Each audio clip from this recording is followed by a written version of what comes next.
હે સાહેબ, તમે આયુર્વેદિક ના ડોક્ટર છો ને? અરે હા બાપા, આયુર્વેદ નો ડોક્ટર છું, કઈ ઢોર નો ડોક્ટર નથી. આમાં બધી તમને 4 ગોળીઓ આપી છે, બધી ગોળી ભૂખા પેટે લેવાની છે. જો હારું સાહેબ, આ દવા ભૂખા પેટે જ લેવાની છે ને તો મારે રસોઈ તો ન બનાવી. હે સાહેબ, હું તમને એક પ્રશ્ન પૂછું? અરે એક નહીં, 2 પ્રશ્ન પૂછો. પૂછો. એવા કયા 2 ખાદ્ય પદાર્થ છે કે જેને ભેગા કરીને ખાવાથી ને આખી જિંદગી એની આડઅસર રહી? અરે ભલા મને ગોળ ધાણા.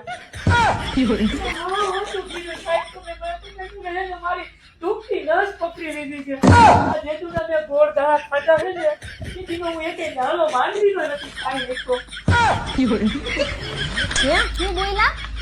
માંડવીનો દાણો? આમ ઘરે હાલો, તમને આ દવા ખાધા જેવા નો રેવા દો.